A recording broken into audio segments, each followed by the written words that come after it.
GeM தொலைக்காட்சி நேயர்களுக்கு வணக்கம். கர்த்தருடைய நாமத்திற்கு மகிமை உண்டாவதாக. நின்று கொண்டு யாத்திராகமம் புத்தகம் 14ஆம் அதிகாரம் 13வது வசனம். அப்பொழுது மோசே ஜனங்களை நோக்கி, பயப்படாதிருங்கள், நீங்கள் நின்று கொண்டு இன்றைக்கு கர்த்தர் உங்களுக்கு செய்யும் ரட்சிப்பை பாருங்கள். இன்றைக்கு நீங்கள் காண்கின்ற எகிப்தியரை இனி என்றைக்கும் காண மாட்டீர்கள். மோசே இஸ்ரவேல் ஜனங்க கிட்ட பேசுறாரு. எவ்வளவு அழகா பேசுறாரு பாருங்க. சின்ன குழந்தைங்களை பார்த்து பேசுற மாதிரி இருக்கு. அதாவது சின்ன குழந்தைங்க பயப்படும் போது என்ன சொல்லுவோம்? பயப்படாதப்பா, நான் இருக்கேன், அம்மா இருக்கேன், அப்பா இருக்கேன்னு சொல்ற மாதிரி இஸ்ரவேல் ஜனங்களை பாருங்க. அவர் நடத்தி வந்த ஒரு தலைவன் என்ன சொல்றாரு பாருங்க. பயப்படாம இருங்க. ஃபர்ஸ்ட் எந்த விஷயம் உங்க வாழ்க்கையில நடந்தாலும் ஃபர்ஸ்ட் பயன்றது ஒண்ணு வந்துடும். ஏன்னா நல்லது நடந்தாலும் சரி, அது ரொம்ப ஷாக்கிங்கா இருந்துச்சுன்னு வச்சுக்கோங்களேன், ஒரே பயமா இருக்கும். இது எப்படி நடந்ததுன்னே தெரியலையே, இது உண்மையா பொய்யா அப்படின்ற ஒரு பயம்.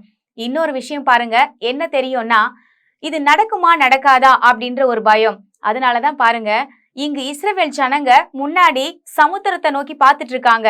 ஏன்னா வழியே இல்ல. பார்வோன் பின்னாடி துரத்திக்கிட்டு வராங்க.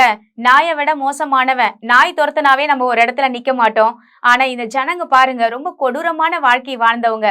அப்படி வாழும் போது பாருங்க, இந்த இடத்துல ஒரு விடுதலை கிடைக்குமான்னு சொல்லி வந்துட்டு இருக்கும் போது முன்னாடி சமுத்திரம், பின்னாடி பாத்தீங்கன்னா பார்வோன். இப்படி இருக்கிற இடத்துல இப்படி போனா செத்து போயிடுவேன், இப்படி போனா அடிமை. இந்த மாதிரி ஒரு வாழ்க்கையில மாட்டிட்டு இருக்கிறவங்களுக்கு பயப்படாம இருக்க முடியுமா? அதனாலதான் மோசே பாருங்க, நீங்க ஃபர்ஸ்ட் செய்ய வேண்டியது பயப்படாம இருக்கணும். ஒரு பிரச்சனைன்ற நேரத்துல என்ன செய்யணும் அப்படின்னா ஃபர்ஸ்ட் பயப்படாம இருக்கணும். என்னதான் நடக்கும்னு பாத்துடலாமே, கடவுள் நம்ம கூட இருக்கிறார், நம்மளை காப்பாத்துவாரான்னு சொல்லி நம்ம தைரியமா இருக்கணும்.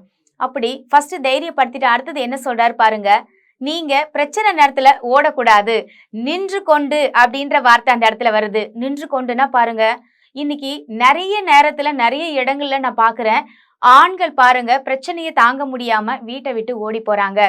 தன்னுடைய மனைவி குழந்தைங்களை காப்பாத்துறதுக்கு கூட அவங்களால முடியலங்க. ஏன்னா அவங்க ரொம்ப பாருங்க மனம் உடைஞ்சு போய் இருக்கும் பொழுது அவங்களால சமாளிக்க முடியல. அதுதான் உண்மையான விஷயம். அதனால நான் அவங்கள தப்பு சொல்ல விரும்பல. இருந்தாலும் அந்த இடத்துல ஒரு பிரச்சனைன்ற இடத்துல பாருங்க, நம்ம ஸ்ட்ராங்கா நின்னு அந்த இடத்துல என்ன நடக்குது, கடவுள் நமக்கு என்னெல்லாம் ஹெல்ப் பண்ண போறாரு நம்ம பார்க்கணும்ல. அப்படிதான் இங்க மோசே சொல்றாரு, நின்று கொண்டு இன்றைக்கு காணும் எகிப்தியரை இனி நீங்க காண மாட்டீங்க. இத்தனை நாள் பாருங்க உங்க எதிரி உங்களை தேடிக்கிட்டு வந்திருப்பான். ஆனா இனி நீங்க போய் தேடி பார்த்தா கூட இனி நீ காணவே முடியாதுன்னு சொல்லி அவர் சொல்றாரு. அப்போ உங்க வாழ்க்கையில இது வரைக்கும் நடந்த பிரச்சனைக்கு எல்லாம் பாருங்க, யாராவது ஒருத்தர் காரணமா இருந்திருப்பாங்க. அவங்கள பார்த்து நீங்க ஓடி ஒளிஞ்சிருப்பீங்க. கடன் வாங்கியிருந்தா அவங்கள பார்த்து ஓடி ஒளிஞ்சிருப்பீங்க. இல்ல மனைவிய பார்த்தா சில பேருக்கு கணவருக்கு பயம், சில பேருக்கு பாருங்க தாயை தகப்பனையும் பார்த்தா கூட பயம்தான். அப்படிதான் சில பேரை பார்த்தா சில பேர் ஓடி ஒளிஞ்சிருவாங்கங்க. எதுக்குன்னே காரணம் தெரியாது. ஏன்னா அவங்கள பார்த்தா பிடிக்காது, ஏதாவது ஒரு காரணம் இருக்கும். ஆனா இங்க கடவுள் சொல்றது பாருங்க, பார்வோன் எப்படிப்பட்டவனா இருந்தா 430 வருஷம் அடிமை தனத்துல அந்த ஜனங்களை வச்சிட்டு இருந்தவன். அவனை பார்த்தா யாராவது அந்த இடத்துல நிக்க முடியுமா? ஆனா இங்க சொல்றது வித்தியாசமா இருக்கு. நின்று கொண்டு இன்றைக்கு உங்களுக்கு ரட்சிப்ப வர்றத, கடவுள் காப்பாத்துறத நீங்க பார்க்கணும்னு சொல்லி மோசே சொல்றாரு. அந்த இடத்துல நின்னதுனாலதாங்க செங்கடல் பிளந்துச்சு, வழி வந்தது. அந்த இடத்துல இருந்து தப்பிச்சு பாருங்க, அவங்க கானான் தேசத்துக்குள்ள பிரவேசிக்க தேவன் வழியை உண்டு பண்றார். ஒருவேளை உங்க வாழ்க்கையில நான் முன்னாடி போறதா இல்ல பின்னாடி போறதானே எனக்கு தெரியல, எனக்கு வாழ்க்கைக்கு வழியே இல்ல அப்படின்னு சொல்லி நீங்க நினைச்சுக்கிட்டு இருந்தீங்கன்னா, நான் எப்படி போனாலுமே பிரச்சனையா இருக்கே, நான் எந்த வழியில போறதுன்னு நீங்க ஒரு கேள்விக்குறியா இருக்கீங்களா? ஆனா கடவுள் உங்களுக்கான இந்த வார்த்தையை கொடுத்திருக்காரு பாருங்க.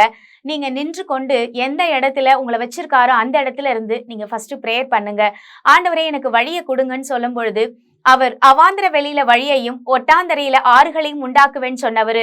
வழியே இல்லாத வனாந்தரத்திலேயே அவரால் வழியை உண்டு பண்ண முடியும்னா உங்க வாழ்க்கையில அவர் வழியை உண்டு பண்ண, அவர் பெரிய காரியங்களை செய்ய அவர் வல்லமை உள்ள தேவன். ஆகையால நம்ம இன்னைக்கு எதுக்காக ஜெபிக்க போறோம்னா, செங்கடல் போல இருக்கிற தடையா இருக்கிற பிரச்சனைக்காக இன்னைக்கு அந்த தடைகளை நீக்க ஜெபிக்க போகிறோம். வாங்க ஜெபிக்கலாம். எங்கள் அன்பும் இரக்கமும் நிறைந்த நல்ல தகப்பனே, நாங்கள் மண்டையில் வருகிறோம் சுவாமி. இந்த நாட்கள்ல தகப்பனை நின்று கொண்டு என்ற தலைப்புல பார்த்தோம். நாங்க பிரச்சனைனா எங்களால அந்த இடத்துல நிக்க முடியலப்பா, எங்கேயாவது ஓடி போயிடலாமா அப்படின்னு சொல்லி நினைக்கிறோம். ஒவ்வொருத்தரும் ஒவ்வொரு பிரச்சனையில நினைக்கும் போது எங்களால வாழவே முடியல. இந்த உலகத்துல எப்படிதான் வாழ்ந்தாங்களோ தெரியல முதியோர்கள் எல்லாம் அப்படின்னு நினைச்சு பார்க்கும்போது எங்களுக்கு ஆண்டவரே பிரம்மாண்டமா இருக்கு.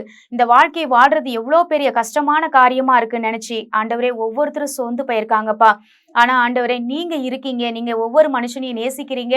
ஒவ்வொரு பிரச்சனையிலிருந்து ஒவ்வொரு மனுஷனை நீங்க விடுதலையாக்க நீங்க ஆண்டவரே நீங்க முயற்சி செஞ்சு நீங்க இந்த உலகத்துக்காக வந்து இந்த உலகத்துல நீங்க ஆண்டவரே எப்படி இந்த உலகத்துல ஜெயிச்சீங்களோ அதே போல உங்களை நேசிக்கிறவங்களும் ஜெயிப்பீங்கன்னு நீங்க வாக்கு கொடுத்திருக்கீங்கப்பா.